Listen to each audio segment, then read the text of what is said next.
Oke guys, petualangan kita mulai. Tujuan pertama kita adalah Museum Mini Sisa Hartaku.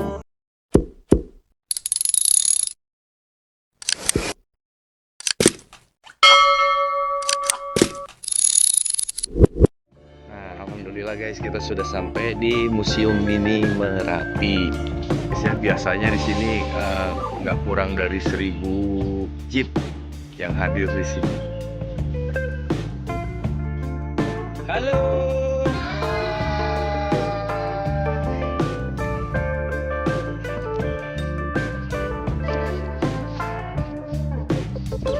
Kampung Gebang adalah salah satu perkampungan yang berada di lereng Merapi yang terkena erupsi 2010 salah satunya. Kemudian kita sekarang berada di jarak 7,5 kilo dari puncak Merapi. Kemudian tempat ini dulu habis terkena awan panas dan di sini ada pesan Merapi dengan bahasa Jawa. Ini adalah pesan Merapi dengan kalimat bahasa Jawa. Aku orang ngalahan orang pengen dikalahke. Angin ditekan janjine mung pangapura nek ana sing ketabrak, keseret, kentir, kebanjiran lan kelep menggoda. Ngalang-alangi dalan sing bakal tak liwati. Artinya bahwa biasanya di warga sini masyarakat lereng Merapi sudah hidup berdampingan sejak dahulu kala, sehingga kalau Merapi akan terjadi erupsi pasti sudah tahu akan tanda-tandanya dan sudah tahu akan karakter Merapi, warga lereng Merapi. Meskipun Merapi juga dipantau dari BMKG. Di erupsi 2010 semua warga masyarakat di Kampung Ketung ini sudah dievakuasi semua dan mengikuti instruksi dari pemerintah.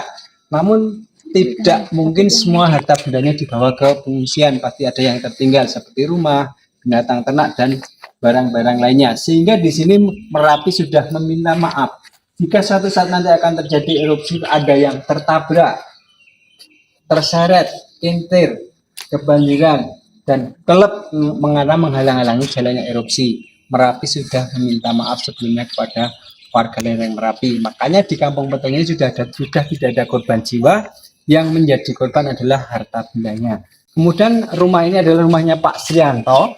Pak Srianto adalah salah satu warga masyarakat Petung yang beliaunya kreatif mengumpulkan barang-barang yang terkena erupsi 2010, dikumpulkan di rumahnya yang terkena awan panas dan terbakar ini, dan dijadikan salah satu destinasi yang untuk kunjungan wisata pada saat ini yang bisa kita kunjungi. Kemudian ini adalah dokumen dari erupsi 2010 dan ini adalah pas evakuasi. Kemudian ini warga masyarakat lereng Merapi karena dia panik, takut, dia berusaha menyelamatkan diri sampai ke Tugu Jogja, namun masih terkejar abu vulkanik. Nah, oh berarti abu vulkanik itu sampai ke Tugu Jogja ya Pak ya? Tugu Jogja.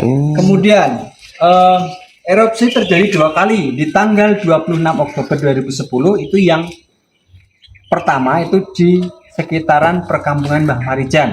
Nah pada saat itu yang pertama itu korbannya sebanyak 39 jiwa. Yang satu adalah Mbah Marijan, salah satunya sang juru kunci Merapi.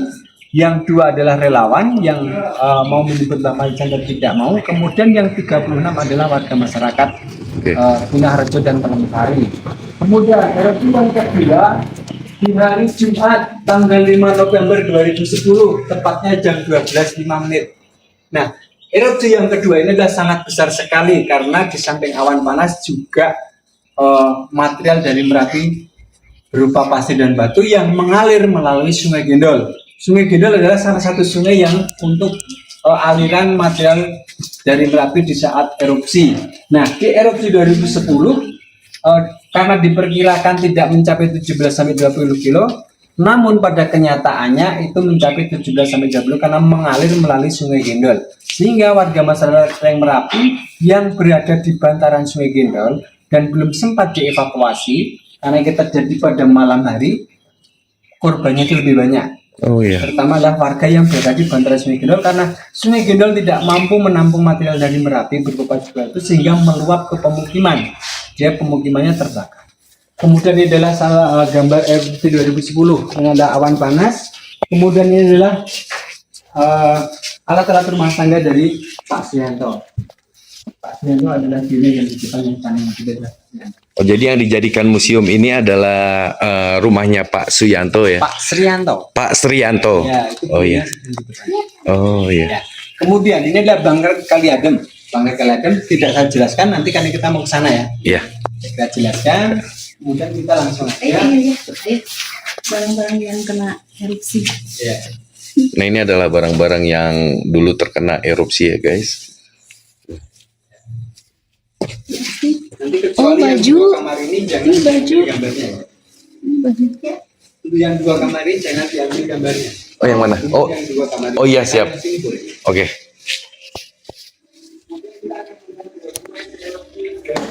Ini adalah salah satu gambar sapi yang terkena awan panas.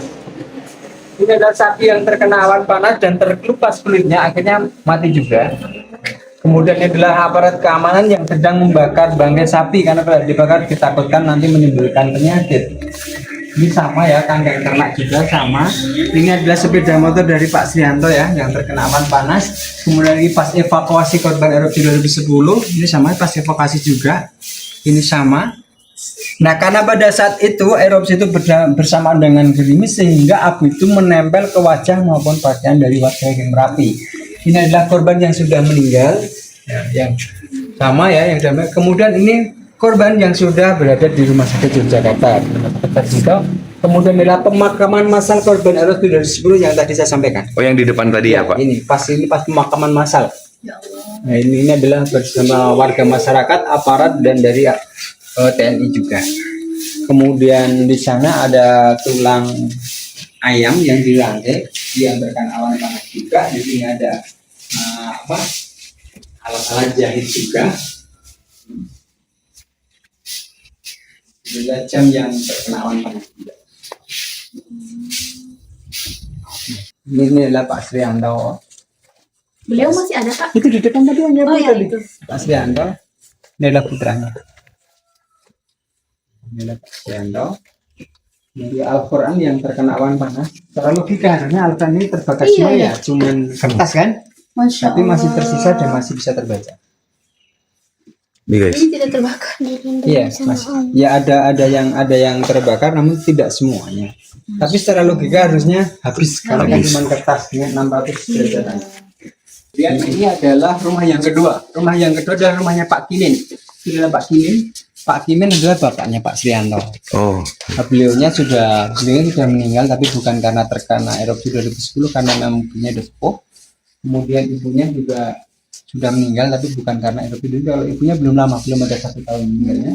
Kemudian rumah ini dulu terbakar karena di Kampung Petong ini sebelum erupsi 2010 itu merupakan desa wisata, sehingga di sini juga ada alat-alat tradisional seperti gendang, gamelan dan lainnya. Karena biasanya kalau ada tamu yang datang ke sini pasti ada kegiatan-kegiatan tradisional untuk menyambut para tamu. Oh iya. Rumah ini diroboh, tiang yang hitam adalah tiang yang sudah terkena awan panas, kemudian dibangun lagi. Yang putih ini masih tiang-tiang yang baru. Di sini ada sebimbet dari keluarga Pak Kimin. Ini adalah dinding yang roboh saat erupsi terkena erupsi.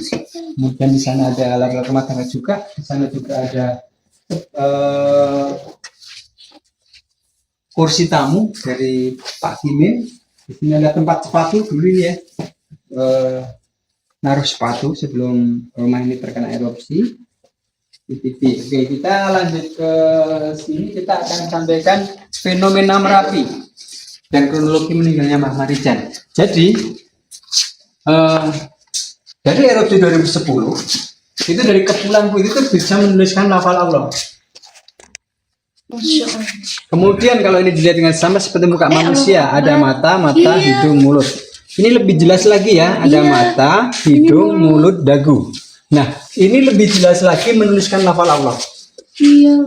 Nah, kemudian kalau di Yogyakarta itu ada tokoh pewayangan, kalau pernah dengar ya, tokoh pewayangan Semar. namanya Punokawan ya, Semar Gareng Petro Bagong. Ini menyerupai Semar dari kepulan erupsi 2010 ini. Kemudian ini Iya. adalah Gareng. Nah, konon kabarnya ini hanya mistis ya. Jadi Merapi itu secara mistis bahwa di samping dipantau dari BMKG, di sana juga ada yang jaga secara halus. Itu dari di sana itu ada Semar. Nah, Mbah Marijan itu biasanya bisa Berkomunikasi ya. Iya. berkomunikasi. Jadi dia secara spiritual saja, Iya. secara spiritual. Kemudian inilah batu alien, nanti kita akan ke sana, tidak saya sampaikan ya. Ini nanti kita akan ke sana. Kemudian inilah kalau dilihat ini seolah-olah seperti seorang wanita yang mau merangkak ke atas. Oh iya, Ini kan awan panas. iya. Kemudian ini lebih jelas lagi seperti muka manusia juga ya. Ada mata, hidung, mulut, dagu. Nah, ini sebelum erupsi 2010, maka ini Merapi belum terkena erupsi, masih bagus sekali ini Merapi ya. Masih indah. Di sini ada salah satu fotografer lokal yang namanya Pak Wiji di pagi hari mengambil gambar Merapi.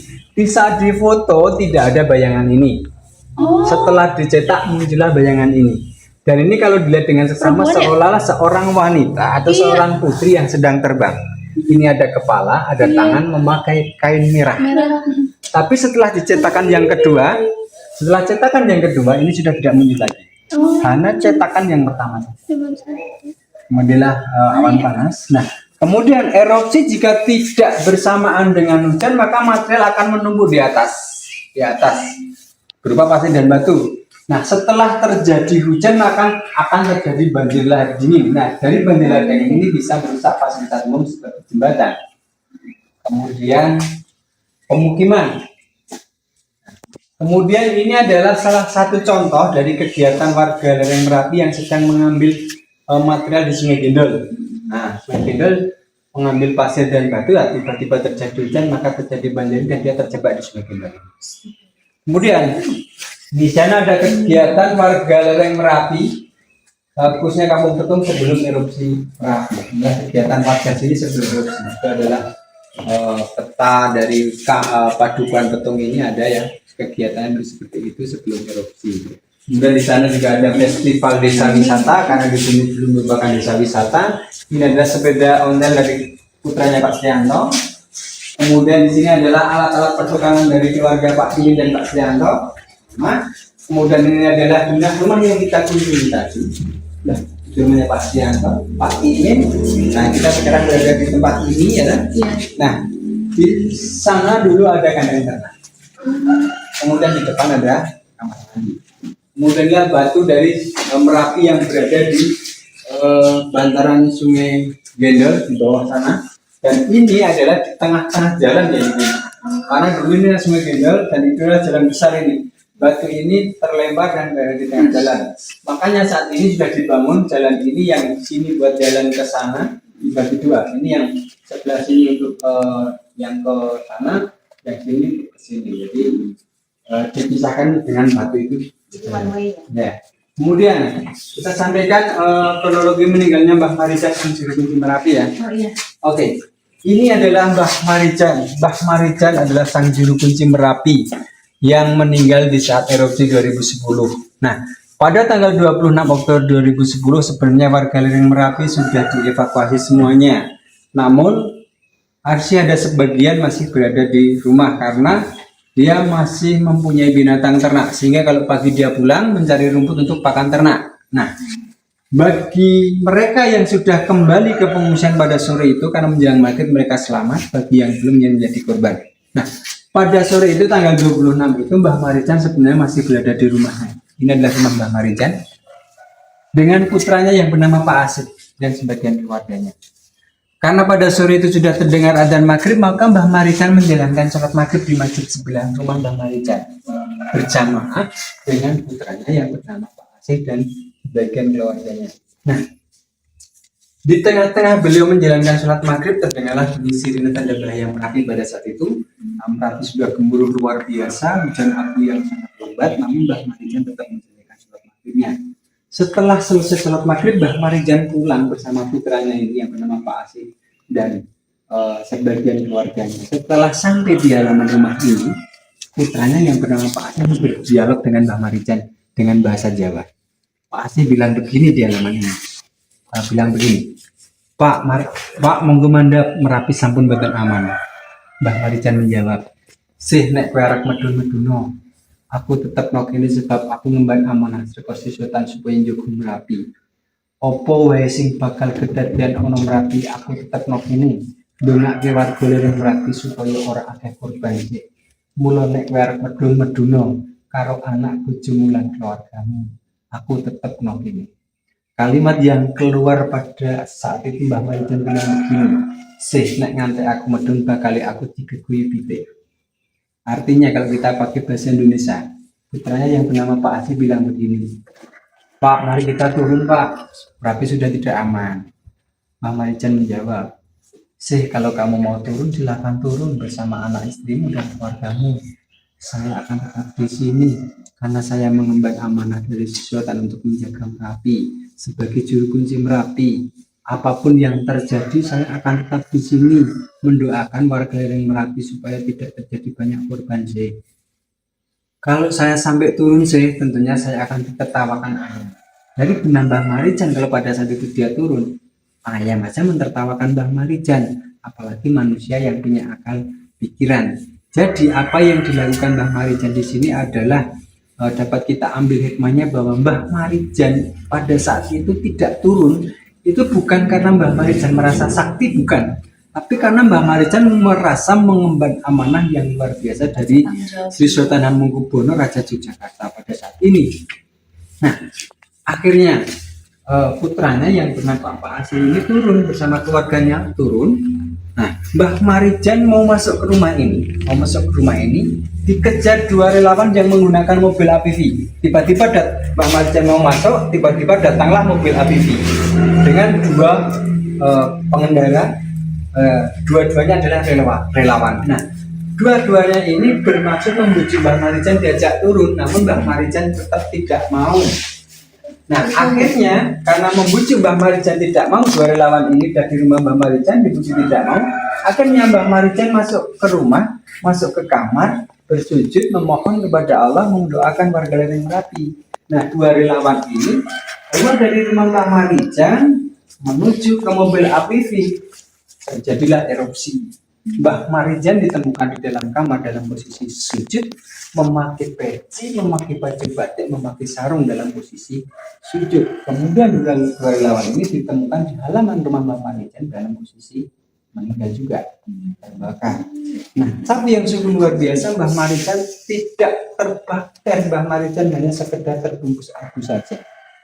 Nah, mungkin itu bentuk dari ketulusan Mbah Marijan dalam menjalankan suatu amanah. Tapi korban yang lainnya terbakar. Mbah Marijan yang terbungkus abu, dibersihkan, yang masih bisa dikenali. Nah, di sini dapat kita ambil hikmahnya juga bahwa apa yang dilakukan Mbah Marijan itu memberikan contoh. Kalau kita diberikan suatu amanah, suatu kepercayaan, kita tidak boleh mengkhianati orang yang telah memberikan kepercayaan kepada kita, dan kita harus menjalankan dengan sebaik-baiknya. Setelah itu Mbah Marijan meninggal karena terkena erupsi 2010. Dari tempat ini sampai ke tempat Mbah Marijan sudah dinyatakan zona merah, tidak boleh hubungan. Dan Mbah Marijan adalah diberi gelar dari Sri Sultan sebagai juru kunci adalah Suraksha Hargo. Nah, karena Mbah Marijan meninggal dunia, juru kunci saat ini digantikan oleh putranya yang bernama Pak Asih. Ini sama Sri Sultan diberi nama Mas Wedono Suraksha Hargo. Setiap juru kunci Merapi di belakangnya pasti ada kata Hargo, karena Hargo itu artinya gunung kalau orang Jawa. Nah, jadi Hargo itu kalau orang Jawa artinya itu adalah gunung. Nah, tempat ini sudah dinyatakan zona merah dan sampai saat ini sudah tidak boleh untuk itu sekedar kronologi meninggalnya Mbah Marijan di erupsi 2010. Terima kasih. Ya, ini adalah motor-motor yang terkena erupsi. Oke guys, kita lanjut lagi ya ke tempat berikutnya. Merinding, tapi jadi banyak pengetahuan. Seperti banyak hikmah yang bisa kita ambil, bahwasanya kalau kita sudah diberi kepercayaan, memang harus jujur dan bertanggung jawab melaksanakan amanah.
Thank you for watching. Terima kasih sudah mengikuti perjalanan hari ini. Jangan lupa subscribe, like, comment, share, dan bunyikan loncengnya untuk mendapatkan notifikasi terbaru dari video-video kita. Bye-bye.